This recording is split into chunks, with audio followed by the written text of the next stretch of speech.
Howdy, folks, and welcome to another edition of Kansas City Huddle. Once again, in front of a very lively crowd to welcome Chiefs punter Matt Araiza, ladies and gentlemen. How about that? It's like you're running out of the tunnel at Arrowhead, man. Yeah, it's great. It's great. Yeah, very good. Coming off a bye week. So first of all, how'd you spend the bye week? I went back home to San Diego, spent some time with family, some warm weather, and yeah, had a good time. Yeah, did you practice punting or anything out in that warm weather in San Diego? No, 1 week off. Get ready for the long stretch that's coming up. Yeah, coming off the bye week, everybody in this building knows head coach Andy Reid's record on a bye week, 22-4, right? The man's right over there. The look-alike, it's kind of scary, isn't it? He looks just like him. Yeah, I thought Coach Reid was here. I'm not gonna lie. I got real nervous. Yeah. I'm sure it would make a lot of folks nervous. Patrick Mahomes 13-1 against Denver. Obviously, a huge game coming up against the Broncos because they're leading the division. So, how are you guys navigating, getting ready for the Broncos? Yeah, I mean, huge game. Every divisional game is tough. I mean, every game in the NFL is tough. The margin of victory is so small. But Coach Reid does a great job at just keeping us even. You know, doesn't matter if it's Super Bowl or opening game of the year or season. We're just trying to do the best we can and put together a good week of practice. Speaking of Coach Reid, here's what he had to say about coming off the bye week, getting ready for those Broncos. In this league, I mean, every game's important, and so you've got to stay focused on that, and it doesn't matter what you project or what's happened before. You learn from your past and take care of what's going on today. Is there an urgency? There should be an urgency every week. That's how this league is. There's too much parity in this league not to have urgency every week. Yeah, Coach Reid talking about urgency there coming off the bye week and the parity in this league. And you've seen that at your time in the NFL. So much parity now in this league. You can't really take anybody for granted. Absolutely, yeah. Any given Sunday, right? Anyone can beat anyone. Yeah, especially just like the movie, right? Let's go back to Buffalo. Obviously, the team that drafted you there. Take me back to that game. Just your thoughts on going back there once again, playing the Bills. Yeah, second time for me going back to Buffalo. Interesting, you know, seeing a lot of familiar faces.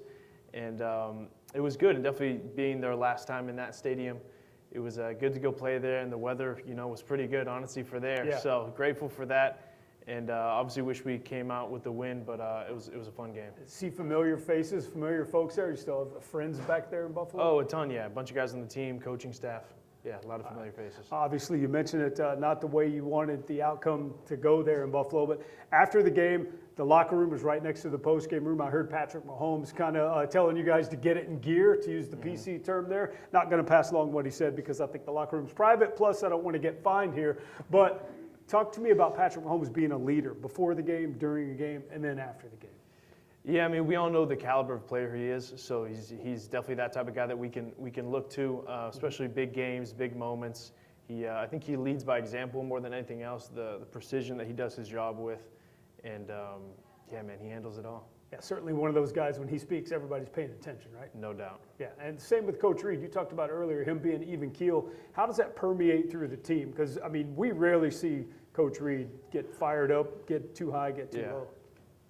My opinion is this is the National Football League. You don't need to make it bigger than it is. Each game already feels huge. There's tens of thousands of people there. You know, all of us were fighting for our careers, fighting for our livelihoods. He does a great job of just keeping us focused, keeping us, you know, attentive to the task at hand, and yeah, keeping us even. Yeah, and he lets you guys let your personality shine, let it out. He always says that to us. He does, yeah. How does that make you feel as a player to know that that's the way he runs things? Yeah, it's great. I mean, there's different philosophies. You know, like where I went to college at San Diego State, and it was very military style. Like, you know, we were all shirts tucked in, stuff like that. So it was different for me here, and I like it. Actually, I think it helps us, you know, play more loose. All right. Speaking of style, what's your game day drip? Do you think about that before you walk down the tunnel there, or you're just like, hey man, this is clean, I'm going? No, I do like to wear a suit to away games. That's an old, it was an old rule. Coach Reid used to make anyone wear a suit if you want to get on the plane to an away game. That's kind of, you know, loosened up a little bit, but the specialists and quarterbacks like to keep that going. Yeah, business trip on the road, yes, at sir. home, have a little fun. Yeah. All right, let's talk about punting, because obviously you do it outside all the elements, and I remember you talking earlier before the season started about how you think you're a better punter this year than you were last year. How so? You know, I only punted 1 year in college. Then I took 2 years off before last year, right? So I didn't think I had a whole lot of momentum going into it. So I feel like my skill set has grown a lot, you know, building on last year, my problem solving when something's not going right, when I'm making this mistake, the right solution to it, I've grown a lot there. And definitely my situational punting, I have more clubs in the bag this year, without a doubt, and I'm better at when to use them. So, yeah, I'm real happy with Yeah, how I'm glad that's you going. mentioned the golf thing, because Dave Toby, your special teams coordinator, talks about you and Butker and kind of equates it to golf. And that helps me because I understand, because I play a lot of golf. So tell me about distance and accuracy, because, I mean, sometimes in golf you can't hit the driver every time. You got to hit the 3-wood. For sure. Yeah, especially with this new kickoff rule, I think the starting field position has moved forward. And with our offense, I mean, very rarely have I punted backed up. I don't know what the most backed up I've been this year. I don't think I've been inside the 10-yard line. But we have a lot of short field punts, and so that changes things. You have to take the wind into consideration, stuff like that. Whether you have a gunner viced, a lot goes into the formula. Yeah, and there's a lot of moving parts to punting, kind of like, again, like golf. Talk to me about kind of the science of punting, just how many moving parts there are and the angles in which you can kick the ball. Yeah, so it's not like kicking. I kicked for most of my college career, and the ball is not moving. And once the ball is moving, punting, it's a way different game. I think that's where the problem solving is hard. I think when you're not kicking well, it's a much easier problem to solve than when you're not punting well. There's times where, you know, I don't feel anything on film, you don't see anything, and the result wasn't as good, and it's kind of puzzling. But I think the key is to find the couple things that work for you, the couple things that are consistent, and that's been my focus this year. All right, very good. We'll talk more about holding from Mr. Butker and the science and the lingo that you guys have. They got their own language. We'll talk more about that coming up with Chiefs punter Matt Araiza right here on Kansas City Hall.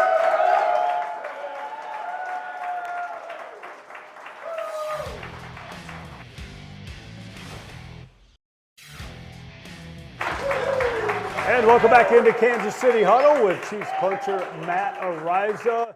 HN there won a lot of people their fantasy football league this week and beat the Bills. That helped you guys. You fantasy football guy?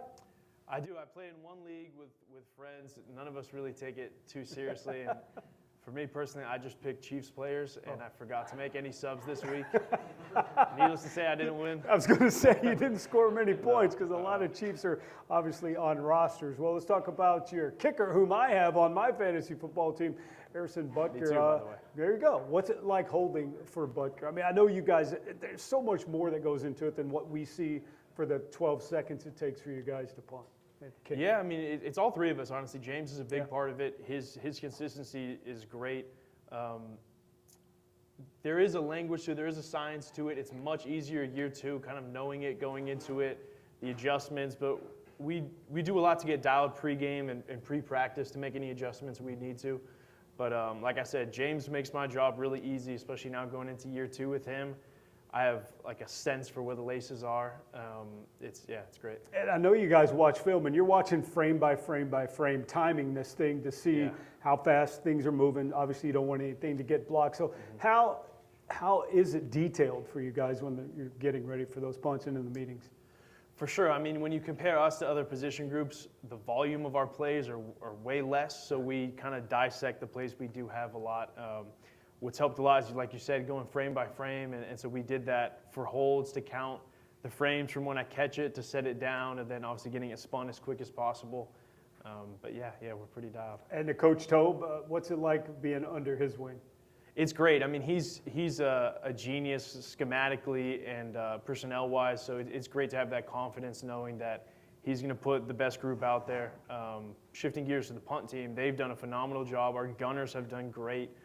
Protection and everything. So, yeah, it's definitely, we've reaped the benefits of that. All right, fake punts. You ever go to Coach Tobe, hey, Coach, can we fake one? I can throw. Have you ever thrown a fake punt? I can't let you know. That's top No, secret. come on. I was trying to get some. You're just like Coach Reid lookalike over there. You're not giving us anything out there. But what about kicking? Justin Reid was kind of the emergency kicker. Is that your job now? Yeah, it is. And Gardner's actually the backup holder. He can hold really? both righty and lefty. He does a great job. We get that in once a week. I can't tell you when the last time I kicked a field goal is, but I'm going to be my next confident, question. yeah. If it came down to it, I'm sure I'd figure it out. And kickers are making crazy long kicks here. I think Yeah. Brandon Aubrey might make a 70-yard field goal, the kicker for the Cowboys this year. Just talk about how the ball has been going farther and farther the last couple of years. I think specialists as a whole have evolved so much. I mean, you go back to the days where snappers were snapping with one hand, right? And now you've got guys who are controlling where the laces are, 80, 90% accuracy. You're talking about kickers hitting the ball further than ever, more accurate than ever. I mean, I remember I wasn't a huge football fan growing up, but it seemed like a 50-yard field goal was a pretty big deal back in like 2010, and now it happens every week, multiple times. Punters as well. I mean, if you go back and look at the punting stats from the year 2000, I don't think anyone averaged over 40 yards a punt. Wow. And now it's like if you don't net 40 yards a punt, that's not really considered a great year. So as a whole, we've definitely stepped it up. If I remember right, you had an 82-yard punt one time. I did, yeah. Tell me about that. Well, so I had a long one in Buffalo preseason game. Yeah. My first punt ever. Technique went out the door, to be honest with you. Like just hammering the driver there. 100%. My leg swung up. Usually I land on my right leg. I swung so hard I landed on my left leg. Ran downfield. Crowd went crazy. It was a fun time. I'd say my favorite punt though was in college at Air Force. Another tough game. They were, I think, the leading rushing team in the country at that point, and obviously playing at altitude, which we are this week. And I hit a ball, I think it ended up 75 in the air and rolled a little bit more, and the returner just completely gave up on it. That was probably my favorite part. Is halfway through, he just jogged away. That's awesome. Well, you're going to get a punt in altitude, as you just mentioned, coming up. Yeah. Another question I had, because I know you like to run down the field and tackle people. You ever asked Coach Stobe to put you on the kickoff or kick return team? I would love that. There's no way he lets that fly. No, it's not going to happen. Yeah. All right, we'll talk more about punting and kicking when we come back with Chiefs punter Matt Araiza. Y'all stay tuned.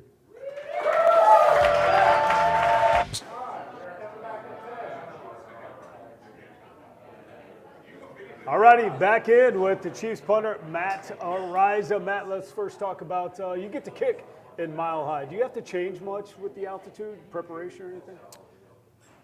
No, yes and no. You might have to pregame. I'm going to dial in and see, all right, what yard lines can I swing however hard? That's kind of how I think about it in my mind, is I know, all right, in a dome at the plus 40 yard line, this is how hard I swing, plus 45 and onwards, and kind of a blend if I'm in between. I'll adjust that pregame, but outside of that, no. No, not a big deal. All right, I want to go back to the playoffs, game against the Texans where you did a safety on purpose, running out of the end zone. When the play call came in, what was going through your mind? Well, at first I was like, are we really going to punt this? And then once I was told, I was like, okay, that makes sense. And then Coach Reid comes up to me and asks if he wanted our returner to do it instead, which I kind of get where he was thinking about that, but no, it's all right. We practice it. So the crazy thing about that was the ref comes up to me and he asks me, are you going to take a safety or are you going to punt it? And I tell him I'm going to take a safety. So I'm thinking, all right, great. He's going to be out of my way, right? Get the ball. All of a sudden, everyone's trying to come kill me. I turn around, and the ref's right in my way. So I have to make him miss first, and then I'm running through the end zone. It was definitely fun. It was one of the funnest moments I've had. Yeah, fun interaction there. And you mentioned earlier, obviously specialists don't have as high volume as other players do when it comes to playing time. So I'm sure you have some interactions with fans, not only at Arrowhead, but opposing stadiums. Because, I mean, you hear a lot. Maybe they don't say much, but you have any stories you can pass along? For sure. I mean, on offensive drives, I catch a million snaps from James. So when we're backed up, I'm catching punt snaps, kind of trying to run through my process and direction and stuff like that. And then once we get to the positive side of the field, short snaps, getting laces dialed in and everything. So, yeah, there's definitely a lot of people talking. I try to do my best to tune it out. Home or away, I mean, obviously stuff's much kinder at home games. But, I just try and stay focused on the task. You ever heard anything that just makes you laugh? A couple times. Nothing's really coming to mind. But, no, fans are hilarious. I mean, usually people in the front row are pretty intoxicated. So it's a good time. Well, it's Arrowhead's the loudest place in the land for a reason, right? All right, very cool. Well, you're from San Diego, and I know you have some ties to veterans in your family. Tell me about that. Yeah, my grandfather served in Vietnam, so he actually lives in Texas. So we're looking forward to the game at Dallas. I have a bunch of family in Texas, so yeah, that'll be a good time. Me too. Same, all around. That's very cool. And obviously from San Diego, a lot of military installments out there. Yep. You've been to Midway and all those places? Yes, we had the San Diego County Football Awards at the Midway one year, so that was awesome to get to go on there and kind of tour it, after hours and stuff. All right, very cool stuff. Well, obviously, thank you to all the veterans out there who have served, are serving, and will serve. When we come back, audience questions. They got a bunch ready for you, buddy. You ready? Yeah, sounds good. All right, we'll finish up the show when we return right here on Kansas City Hall.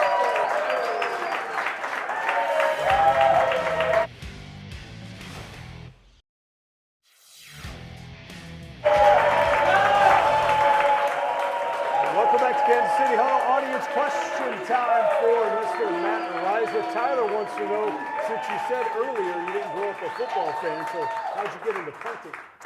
I was a soccer player, and I was really good, but I hated to run. And anyone that knows soccer knows you run a lot. And so I remember one time my dad was frustrated with me, and he goes, what do you want? Do you want them to just sub you in for free kicks or then sub you out? I remember thinking, that doesn't sound half bad. Pretty good. And then I ended up finding football and kicking and punting. So it worked out. That's fantastic. All right, Rebecca wants to know, what was your first thought when you joined the Chiefs? Yeah, man, it was really emotional. I mean, I wasn't sure it was going to work out, and when it did, I just kind of couldn't believe it. I mean, the recent history that we have, like being a championship caliber team and winning titles, and the greatness that we have on the team, just getting to be a small part of that, I was ecstatic about that. All right, Derek wants to know, what is your favorite thing about the city of Kansas City? My favorite thing, without a doubt, is the fans, the people are really high quality. I mean, coming from San Diego, there's so much else to do that the sports fans are not as into it. Then when I come here, I remember the first drive last year against the Ravens. I remember getting a headache at how loud it was, and that was my first kind of blown away moment at how crazy the fans are here. Yeah, Arrowhead is certainly a special place. All right, what's your best score in golf? Brock wants to know. My best score is a 79. So I was very proud to break 80. And that's on 18 holes, right? Yes. I'm just kidding, because that's what my friends would ask me as well. All right, very good. All right, last one real quick. If you could punt anything other than a football, what would it be?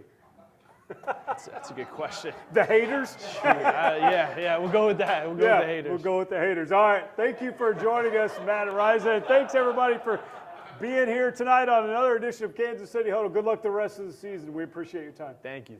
All right, thanks for watching. We'll see y'all next time.